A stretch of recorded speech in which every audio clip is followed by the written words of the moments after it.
Hola amigos, ¿cómo están? Bienvenidos nuevamente a un episodio del podcast. El día de hoy vamos a hablar del trastorno obsesivo compulsivo, pero desde un punto de vista más personal.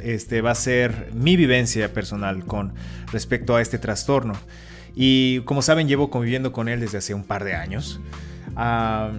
Y el último episodio, el último video que subí, expliqué más o menos en qué consistía el trastorno obsesivo compulsivo, ¿no? La existencia de estos pensamientos e imágenes intrusivas que no quieres tener, pero que te causan sentimientos muy desagradables, ya sea de miedo, ansiedad, asco, y que logras calmarlos solamente por medio de acciones, rituales, actos o compulsiones, actos que sientes la necesidad y la obligación de hacerlos para evitar que ocurra algo terrible o simplemente para calmar los pensamientos intrusivos que te están causando tanta molestia y que estás pensando en ellos constantemente y simplemente es muy difícil dejar de pensar en eso y concentrarte en tener una vida cotidiana, ¿no?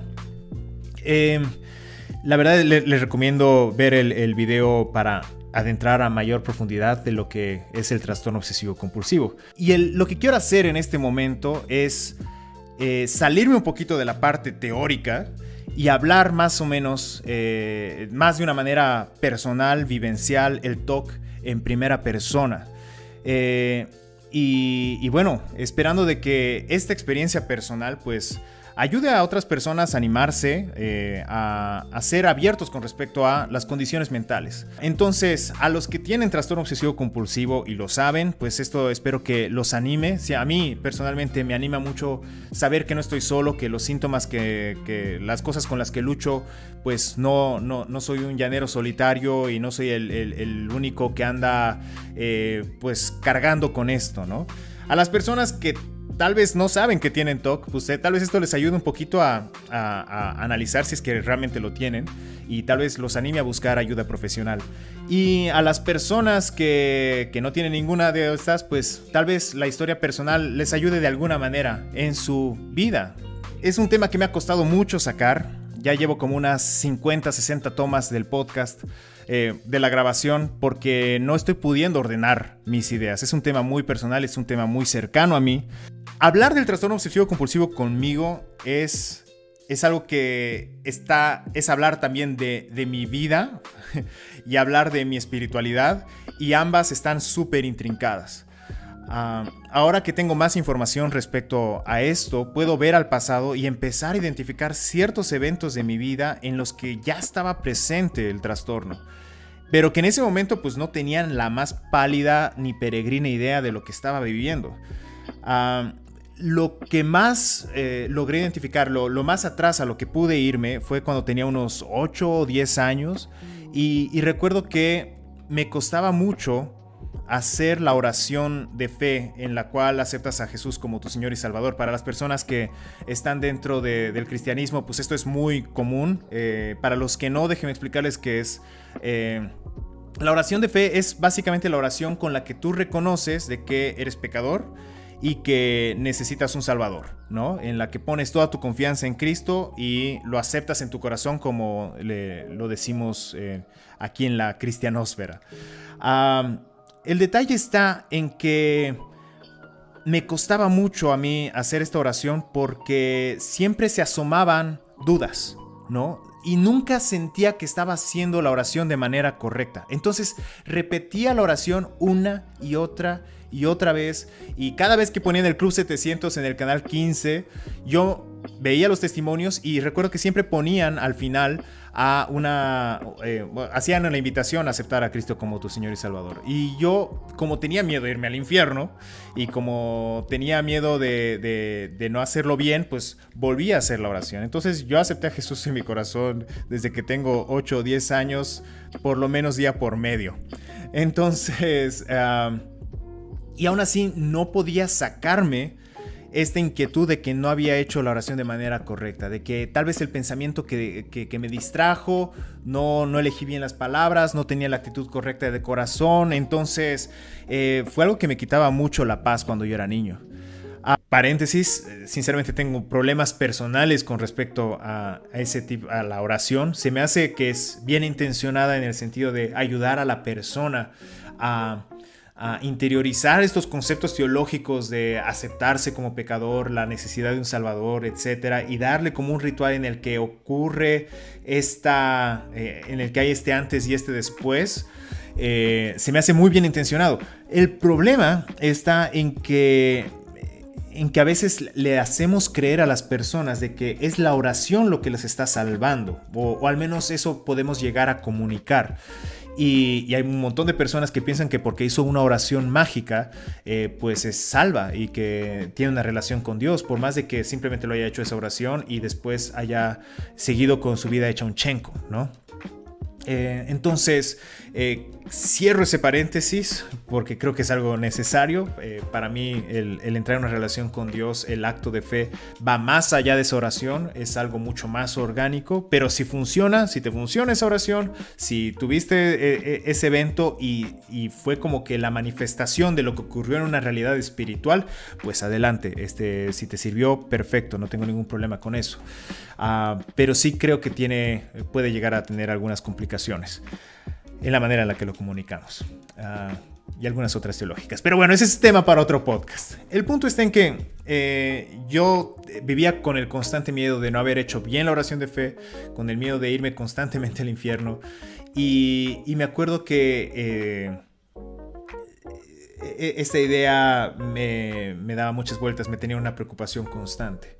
Ahora, ustedes se preguntarán qué tiene que ver esto con el TOC, porque usualmente la imagen que tenemos con el TOC es la de la lavadera de manos, el mantener el orden, qué sé yo, lo de las puertas. Pero hay otro tipo de TOC. Hay que entender que el TOC tiene muchos subtipos, que todo lo que tenga que ver con obsesiones y con compulsiones, pues está muy presente de distintas maneras. Hay un tipo de TOC que es el TOC religioso, o le llaman también en inglés el TOC escrupuloso. Y que se reporta incluso en los monasterios de monjes que hacían sus rituales de oraciones, de ayunos y demás, pero de manera excesiva. Incluso yo me animo a pensar de que Martín Lutero fue uno de estos monjes. Martín Lutero fue justamente una persona que se reporta que todo el tiempo se sentía culpable y se confesaba compulsivamente ante el más mínimo esbozo de pecado. Entonces vamos a volver con Martín Lutero un poco más adelante y también con el TOC religioso. Eventualmente como que la preocupación fue bajando, ¿no? O sea, fui continuando con mi vida. A lo largo de mi adolescencia tuve muchas dudas, ya no como el TOC, sino como dudas legítimas de no sé si realmente creo, este tipo de cosas de repente me causa ruido y empiezo a cuestionar ciertas cosas, pero siempre tuve como que un pie dentro del cristianismo, siempre me incliné a esta creencia, ¿no? Pero por ahí de mis 15, 16 años, recuerdo que leí sobre el pecado imperdonable en la Biblia, ¿no? Y pensé que lo había cometido. Y mi cabeza se empezó a llenar de blasfemias. Y fue como que yo intentaba controlarlo, pero todas las blasfemias que hacía contra Dios eran como agua que estaba entrando por todos lados a la habitación.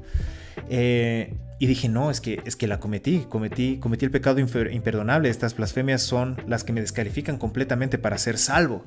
Entonces, a pesar de haber tenido obviamente mis dudas y mis cuestionamientos en la adolescencia, siempre había como que la posibilidad de regresar. Y el momento en el que sentía que había cometido este pecado, sentía que había perdido completamente la esperanza y absolutamente todo perdió sentido. Caía en una profunda depresión. Fue muy difícil durante esos años. Después, por alguna razón también, comenzó a bajar un poquito la tensión. De alguna manera investigué respecto al tema, logré calmarme un poco. Y eventualmente a los 17, 18 años ocurrió un evento que marcó un antes y un después en mi vida, que fue la separación de mis padres. Y no fue solamente eso, sino que me estaba graduando del colegio y al año siguiente terminé mudándome a México. Entonces como que esa época fueron muchas cosas difíciles de procesar y que creo que contribuyeron a la aparición y a la manifestación del TOC ya en forma, ¿no? Ya no solamente como estos pensamientos intrusivos de antes, estas pequeñas obsesiones que eventualmente pues, se iban calmando, sino que ahora durante esta época iban a atacar con todo.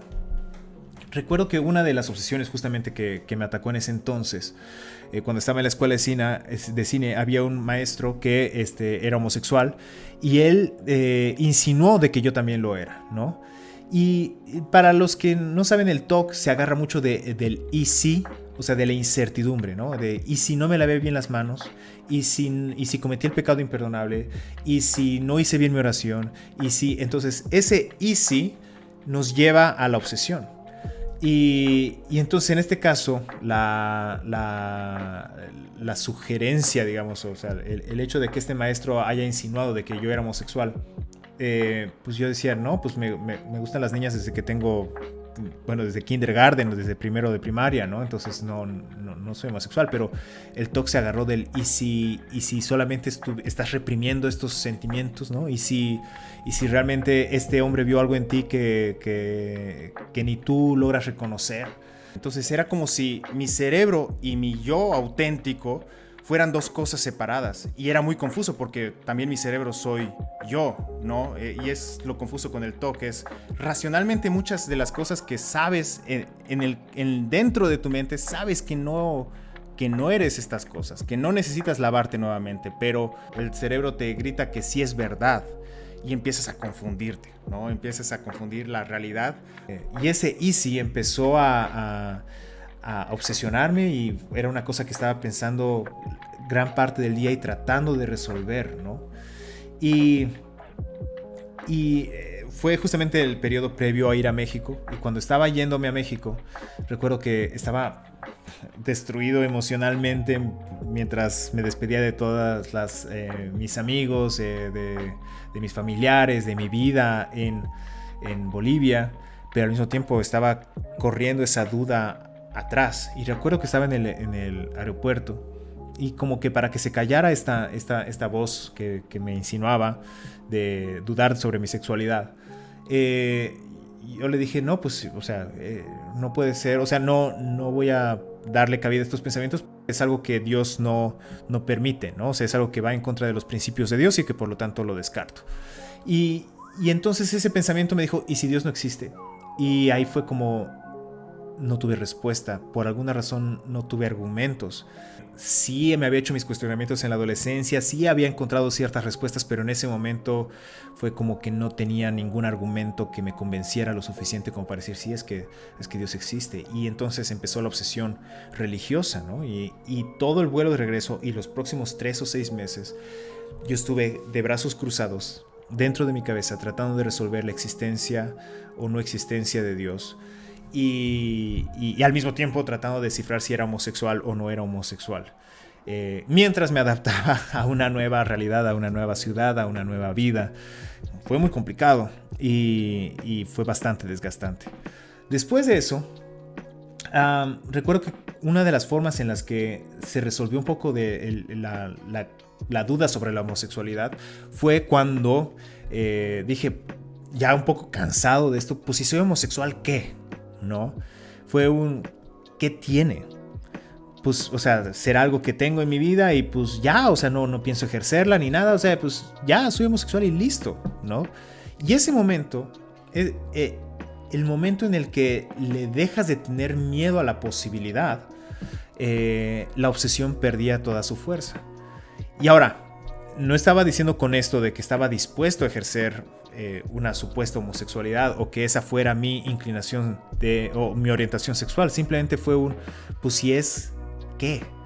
Y creo que sin saberlo, había realizado una exposición con prevención de respuesta. La exposición con prevención de respuesta es la terapia, es el método por el cual, en terapia, te expones a las cosas que te están dando miedo, de las obsesiones, ¿no? Si, digamos, tienes obsesión con la limpieza, pues se te dice que toques aquellas superficies en las que sientes que están contaminadas y no recurras a la compulsión, ¿no? No recurras a lavarte las manos, por ejemplo. Entonces, en este caso fue el dejar de cuestionarme y el dejar de tratar de reasegurarme de que efectivamente era heterosexual y como que darle al TOC por su lado, ¿no? Obviamente en ese momento no sabía que era el TOC. Pero con eso como que logré contener esa obsesión y descartarla hasta cierto punto. Pero por el lado filosófico, existencial, religioso, pues las cosas iban un poquito de mal en peor, porque empecé a cuestionarme no solamente si Dios existía o no, y si todos los principios sobre los cuales había construido mi vida hasta ese momento eran reales, y por lo tanto estaba en la intersección de decidir seguir siendo cristiano o abandonar esa creencia completamente, sino que también empecé a cuestionarme sobre la validez de la realidad, o sea, qué cosas eran verdaderamente reales y qué cosas eran una ilusión. Cómo sabía que lo que estaban recibiendo y percibiendo mis sentidos era real, cómo sabía que no estaba en la Matrix, en un programa de computadora, cómo sabía que no era un loco que estaba tirando golpes en el manicomio, cómo sabía que cómo sabía que esto era real. Y me acuerdo que con esas dudas, de repente empiezas a decir, pues que si nada de esto es real, que nada tiene sentido, ¿no? O sea, podría cometer los actos más atroces, algún homicidio, y no importaría, porque todo esto, ¿qué son? Píxeles, son ilusiones, son sueños. Incluso llegué a cuestionarme, pues, ¿qué pasa si yo no soy real? ¿Qué pasa si, como en el famoso poema chino, no recuerdo quién es el autor, dice, ya no sé, soñé que era una mariposa y cuando desperté, ahora que desperté, no sé si soy la mariposa soñando que es un humano. Y seguía acabando, ¿no? Y era como que si Dios es real, ok, supongamos que Dios es real, ¿será el Dios cristiano? Y si es el Dios cristiano, ¿voy a ser salvo? Y si soy salvo, habré cometido la blasfemia contra el Espíritu y por eso estoy condenado de todas maneras. Entonces eran muchas interrogantes que estaba tratando de resolver y todas me atacaron en un año, ¿no? O sea, fue como que tratar a mis 19 años con las paupérrimas herramientas filosóficas y teológicas, tratar de resolver las cuestionantes más antiguas de la humanidad, pues estaba muy un poquito complicado. Entonces empiezo a cuestionarme sobre la naturaleza de la realidad y me acuerdo que cuando estaba trabajando en un bar, de repente vino a mí una duda otra vez, esa vocecilla sugerente del TOC, o bueno, si me preguntan, yo creo que hay algo también espiritual ahí, pero el punto está en que viene esta voz que me sugiere y me dice, tú eres Dios y esta es tu creación, y tú te borraste la memoria a ti mismo para poder vivir tu vida como un ser humano acá, ¿no? Y contempla tu creación. Y este tipo de ideas de repente me absorbían todo mi tiempo, tratar de resolverlas, tratar de contenerlas, tratar de refutarlas, y no podía tener una vida completamente tranquila, ¿no? O sea, no podía caminar sin estar pensando constantemente en estas cosas. Entonces, finalmente, recuerdo que le estaba contando de esto a un amigo y le decía, es que no sé qué es real, ¿no? O sea, no sé cuál es la verdad. Y este compadre con el que estábamos trabajando en este restaurante me dice, pero ¿qué tal si la verdad no existe, no? Y yo era como que gracias, compadre, o sea, gracias por añadirle una pregunta más, una interrogante más a este cóctel filosófico. Y dije, pues, es que ¿qué pasa si la verdad no existe? Pero en ese momento fue cuando fue como si el monstruo se hubiera pisado el talón, ¿no? Como si la serpiente se hubiera mordido la cola. O sea, como que fue como que, un momento, si no existe la verdad, entonces cuando yo diga no existe la verdad, estoy diciendo una verdad, ¿no? ¿Se entiende el concepto? Es, si yo digo, si no existe la verdad, el enunciado no existe la verdad, es una verdad. Y si es un enunciado falso, significa que es verdad, entonces la verdad era inevitable. La verdad era algo que existía en sí mismo. Recuerdo que esa idea fue la que se me clavó en la mente. Fue como que la verdad es algo que existe en sí mismo. Lo crea o no lo crea, o no tenga acceso a ella. Aún si no tuviera acceso a ella, la verdad seguiría existiendo. Podría ser que la verdad es de que estoy encerrado en un manicomio tirando golpes, o que estaba en la Matrix, o que yo era Dios o algo. Pero esa sería la verdad. Entonces, ok. Un asunto resuelto, hay una verdad. ¿Cuál sea? No tengo la más pálida idea, pero existe una verdad. Y me acuerdo que en ese tiempo, cuando estaba desesperadamente buscando algún tipo de respuesta, dije, pues sabes qué, voy a empezar a leer mi Biblia, ¿no? Siempre la he defendido a capa y espada, Pues voy a empezar a leerla ahora sí. Voy a leerla de tapa a tapa. Nunca la he leído de Génesis a Apocalipsis, así que vamos a empezar con esto. Y me acuerdo que tenía una Biblia anotada de Scofield. Y en esa Biblia venían anotaciones en las que te van explicando un poquito el texto. Y cuando llega a la parte en la que habla del nombre de Dios, decía algo muy particular que decía que Jehová, Yahweh, es el que existe, ¿no? Si mal no recuerdo, también decía el que existe en sí mismo. El nombre denota, si lo investigan, una existencia que no necesita de nada externo para existir. Y para mí esa fue una especie de respuesta. Y después vinieron a mí las palabras de Cristo que decía, yo soy el camino, la verdad y la vida.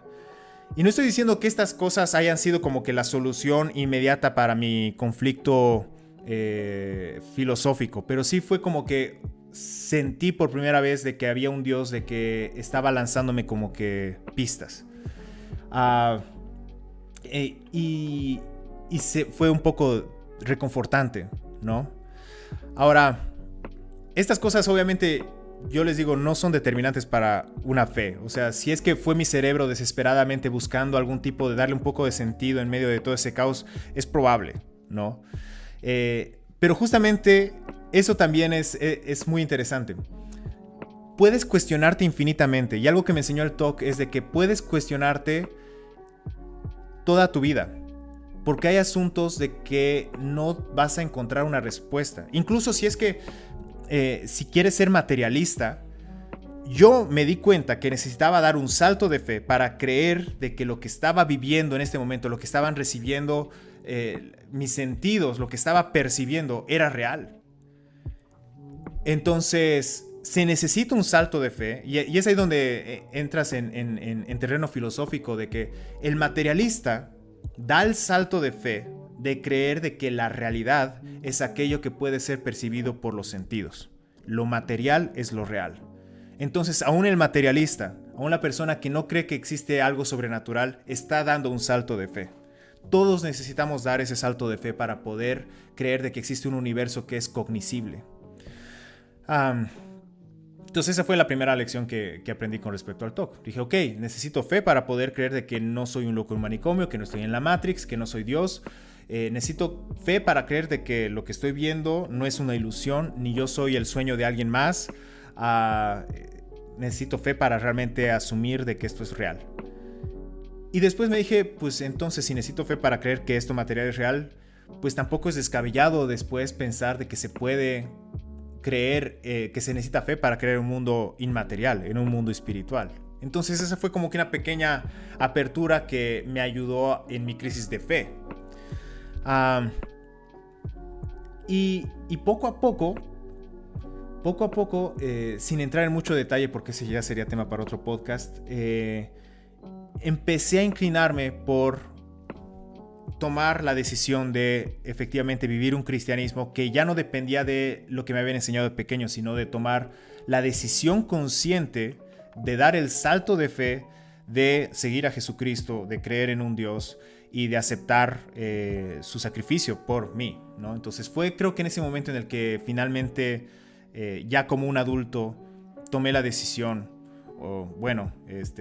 de ser cristiano, ¿no? No fue solamente por ósmosis y por inercia. Y recuerdo que gracias a mi prima, que creo que la estoy viendo conectada acá, en México empecé a ir a un grupo de jóvenes de la iglesia de la Vid, y ese grupo fue clave porque empecé a tener contacto con cristianos y empecé a enfocarme y a adentrarme profundamente en la fe cristiana y a crecer en esta nueva etapa de mi fe espiritual. Ahí fue donde me bauticé. Y entonces las cosas pintaban relativamente tranquilas hasta que finalmente tomé un trabajo en el que era lavaplatos en un restaurante de comida italiana. Y ahí fue donde donde empezó a manifestarse el TOC de contaminación, el TOC de los gérmenes. Y me acuerdo que estaba lavando los platos Y pues sí, eso es, para los que nunca lo han hecho, es un trabajo que es bastante pesado en tu espalda y demás. O sea, de por sí es lavar los platos de 50, 60, 70 personas, ¿no? Y se te va haciendo la pila de platos y de ollas y comida italiana aparte, entonces se va haciendo bastante complicado. Y ahí fue donde me atacó el toque de, ¿y si no las lavé bien? Y de repente, qué sé yo, mientras estaba lavando, tocó mi codo un poco los platos y dije, pucha, yo me lavé los platos, pero no me lavé el codo y el codo seguramente va a estar contaminado y entonces alguien lo va a agarrar y va a probar ese plato, va a comer de ese plato y se va a enfermar y va a demandar por intoxicación al restaurante, o peor, tal vez va a ser un niño con pocas defensas, un bebé con pocas defensas o un abuelito y se va a enfermar y se va a morir y todo va a ser por mi culpa porque yo no lavé nuevamente estos platos, ¿no? Entonces era toda la pila de platos nuevamente y empecé a lavarme como cirujano, como antes de entrar a quirófano, hasta los codos. Había muchos shows de médicos en ese entonces y yo creo que fue influenciado por eso. Y esos platos, ese trabajo que de por sí era duro de lavar la comida de 50, 70 personas, llegaba a hacerlo 3 veces o 4 veces, ¿no? Entonces era, vamos a lavar todos los platos otra vez y vamos a lavar los platos otra vez. Y me acuerdo que siempre era el último en irme del restaurante y el gerente era como que ya vámonos y yo no podía dejarlo ir, ¿no? Y empezó a extenderse poco a poco porque dije, un momento, si tocó esto y luego se empezó a extender a las superficies, pero yo toqué con mi codo acá, entonces tengo que limpiar también esta superficie. Y luego se empezó a salir de mi restaurante, ¿no? O sea, de mi restaurante. Ya me hice dueño de un restaurante. Se empezó a salir del restaurante y empezó a extenderse a mi casa. Empezó a crecer desproporcionadamente y poco a poco mi mundo se empezó a hacer mucho más pequeño, ¿no? Empecé a dejar de tocar cosas por miedo a contaminarme. Y paralelo a eso, es como que el TOC nunca te deja tranquilo. Una vez que resuelves algo, te viene con otra duda. Ahora que era cristiano y estaba yendo a la iglesia, ya tenía un poquito más resuelto mis dilemas filosóficos, existenciales, teológicos, religiosos, espirituales. Fue como si el TOC espiritual y religioso empezara a alimentarse del TOC de contaminación. Entonces, de la misma manera en la que necesitaba lavarme las manos constantemente ante la más mínima presencia de cualquier mugre o microbio o algo, mi TOC espiritual estaba funcionando un poco de la misma manera. Y si tenía algún pensamiento, sentía el impulso de inmediatamente decir una oración pidiendo perdón a Dios, ¿no? Y tenía que ser inmediatamente. Lo que me demandaba el cerebro, el TOC, era de que tenía que pedir perdón inmediatamente. Y entonces era como que veía un panorámico en el que estaba una modelo ofreciendo cerveza y era, pucha, había la modelo, ¿no? Y era, perdón, Señor, por haber visto la modelo, perdóname en el nombre de Jesús, amén. Y después lo empiezas a repetir tantas veces que empieza a ser mecánico y se vuelve justamente como una lavada de manos, se vuelve completamente mecanizado el proceso. Y empiezas a sentirte culpable porque no, es que no estoy orando de corazón, entonces tengo que orar de corazón. Y entonces a veces no podía avanzar una cuadra, porque además no podía decirlo ni siquiera caminando. Tenía que detener cualquier cosa que estuviera haciendo para hacer esa oración y poder seguir avanzando. Empiezo a exagerar poco a poco y empieza a extenderse todas estos rituales religiosos y de repente no era solamente ayunar un día, sino que solamente voy a ayunar un día, voy a ayunar 3 días, ¿no? Y no he leído lo suficiente la Biblia, leí solamente un capítulo, no, voy a leer todo el libro y así va creciendo. Al punto de que todo giraba alrededor de rituales religiosos, me la pasaba predicando en camiones, y no porque yo quisiera, no porque sintiera la convicción de hacerlo, sino porque me sentía obligado a hacerlo, y obligado es compulsión, ¿no? Y me daba cuenta que mi cabeza era un campo minado y me sentía atacado por la culpa, y después empezó a crecer los distintos cosas que tenían que ver con la espiritualidad y a hacer cosas cada vez más irracionales. Empecé a evitar el número 6 porque el 6 es el número del anticristo, el 666. Entonces eso te dificulta un poco, especialmente cuando estás llevando matemáticas, porque empiezas a no querer escribir números que tengan que ver con el 6. las cruces, los signos de más de repente se convierten en cruces, entonces no quieres hacer una cruz volcada porque es una cruz del Satanás, ¿no? Y entonces empiezas a hacer tus signos de más como si fueran T's, lo cual en ecuaciones, cuando empiezas a tener una ecuación que dice 6T, se vuelve imposible de realizar. O cuando estaba haciendo ejercicio, de repente era estar haciendo flexiones y 1, 2, 3, 4, 5... 8, 9, 10, 11. ¿Y por qué me saltaba? Porque el 7 también era el 7 es número de Dios y el 7 es un número sagrado. Entonces no puedo tampoco tocar ese número. Y después el TOC, no sé si saben de que hay algunos TOCs que tienen que ver con las líneas y que no puedes pisar ciertas líneas si no detonan la ansiedad. Bueno, conmigo se mezcló con el lado espiritual y era de que no podía pisar las líneas porque formaba una cruz. Y lo mismo que con los signos de más, ¿no? Entonces la cruz tiene que ser, tengo que pisarlo justamente a la mitad, porque si lo piso arriba y formo esta cruz, esta intersección entre mi pie y la línea, estoy pisando la cruz de Cristo. Y si estoy haciendo una cruz volcada, es que estoy haciendo un pacto con el diablo, ¿no? El TOC comienza a cerrarte y empieza a arrinconarte y de repente dices, es que no es posible vivir así. Y me acuerdo que veía a la gente, alguna noche recuerdo que estaba saliendo del parque y vi a gente saliendo de misa y decía, no tienen idea de lo afortunados que son de poder caminar por la calle y solamente caminar. Y no andarse preocupando de si pisaron de una manera o no la pisaron de otra manera y si blasfemaron contra Dios y hicieron un pacto con el diablo y su cerebro no les está gritando constantemente que se equivocaron.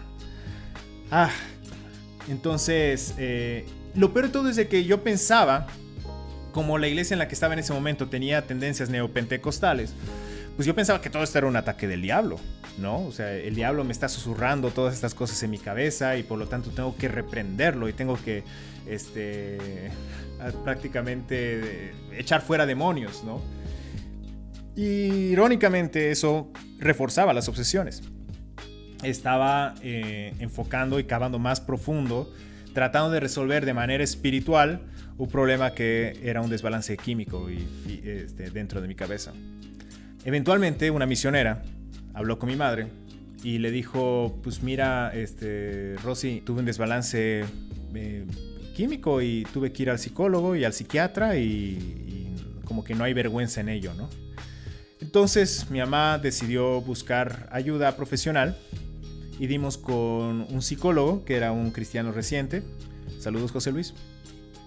Y la primera sesión fue de yo contarle mi historia, un poquito lo que les he contado hasta ahora, y como que no decían. Cuando llegamos en la segunda sesión y empecé justo en la parte del trastorno obsesivo compulsivo, los síntomas para él fue clarísimo y es TOC.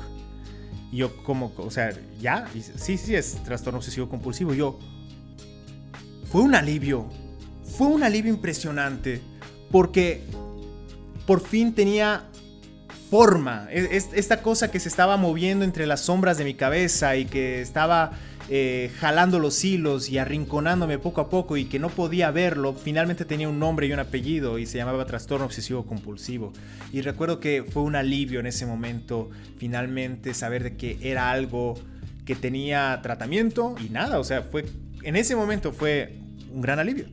Después hubo vergüenza porque yo decía, pucha, o sea, tengo un trastorno mental, ¿no? Entonces empecé con el tratamiento y hubieron avances, pero donde hubo un antes y un después fue cuando regresé a Bolivia a los 3 o 5 años de estar en México.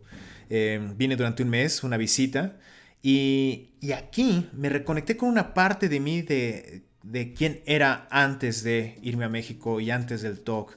Y la gente, y especialmente fue un poco una reconciliación que tuve con mi padre, porque después del divorcio yo procuré alejarme lo más posible de cualquier cosa que tuviera que ver con él. Yo pensaba de que él había sido muy laxo con su teología, que había sido muy liberal, digamos, en ese sentido, y que por lo tanto eso fue lo que desencadenó lo que llevó a nuestra familia a desintegrarse en ese sentido. bueno, el matrimonio. Entonces yo sentía que tenía que ser más estricto. Hizo que hubiera cierta ruptura en la que yo quería alejarme de cualquier cosa que me hiciera parecerme a él. Pero que al mismo tiempo al hacer eso, de repente terminé desechando aspectos que me ayudaban a mantenerme con tranquilidad, que durante la ansiedad me ayudaban a ser un poco más relajado y a tomar las cosas con más, con más ligereza, ¿no?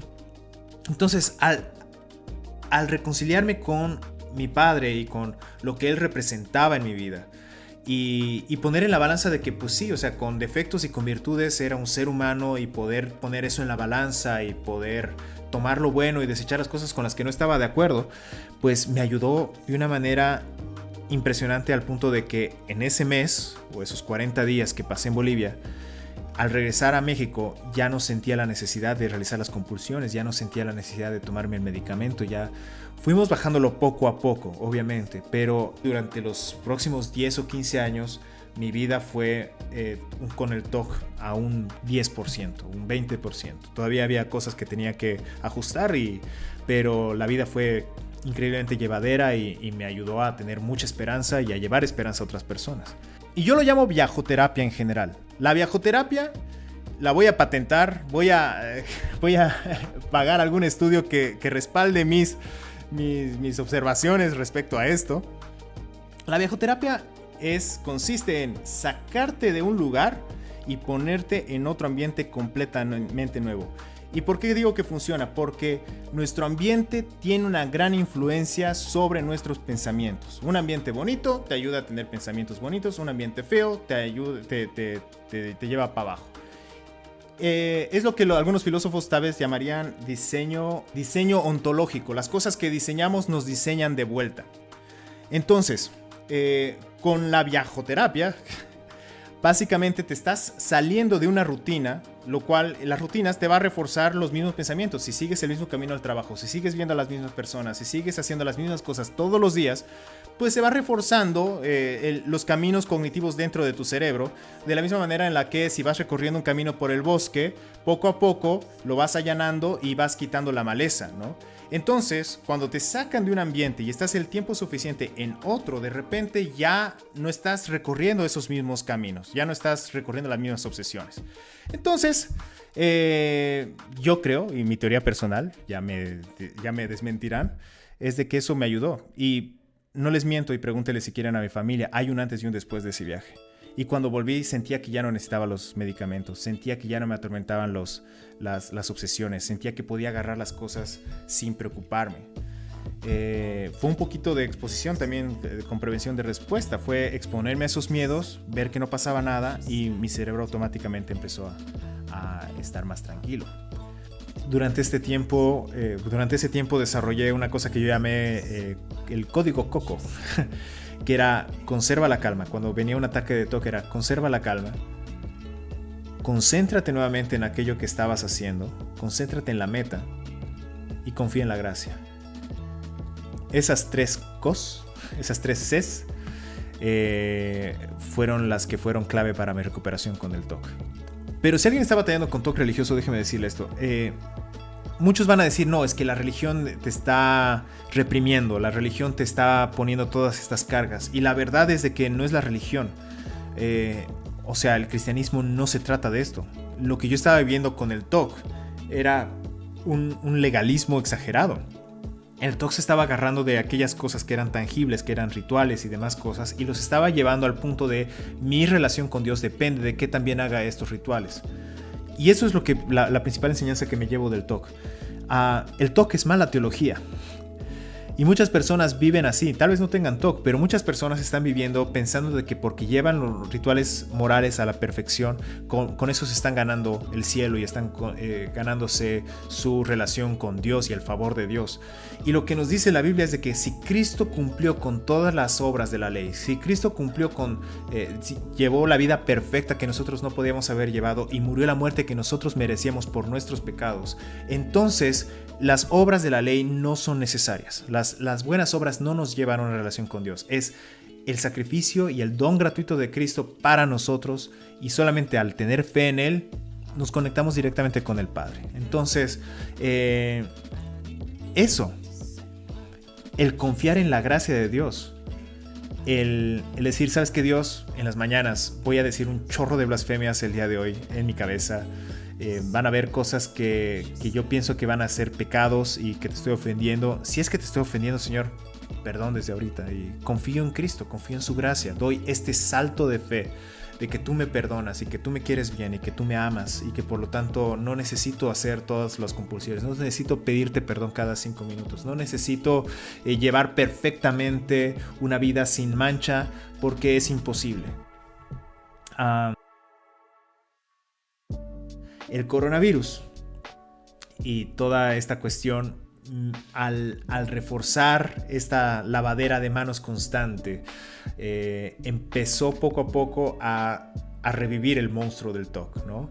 A recordarme las obsesiones que estaban asociadas con el lavar las manos y entonces, si bien sí había que tomar ciertas precauciones, conmigo empiezan estas precauciones a salirse de control y la ansiedad empieza a crecer poco a poco.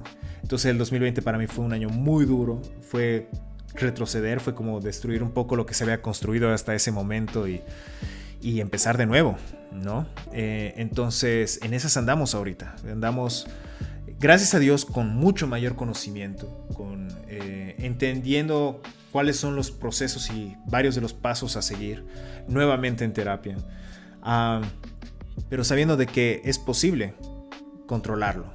Y espero que poco a poco, pues, si ustedes están pasando por esto también, puedan... La invitación y a lo que los animo es a que justamente busquen esta ayuda en personas profesionales, no le tengan miedo a la terapia, no tengan miedo a pedir ayuda, busquen ayuda especializada porque eso es sumamente importante. Busquen la información correcta. La información correcta en este tipo de casos es sumamente esencial. Les recomiendo también el canal de Alejandro Ibarra, por ejemplo, que es un psicólogo y que vamos a entrevistar el próximo fin de semana. Entonces ahí pueden conseguir información que sea médicamente respaldada, investigada, y de esa manera es posible conseguir una recuperación de este tipo de trastornos. Bueno, banda, sé que ha sido un podcast largo y que ha sido de aquí para allá con muchas historias, pero espero que sirva de alguna manera y nada, gracias por permitirme compartir mi historia con ustedes. Nos vemos en un próximo episodio.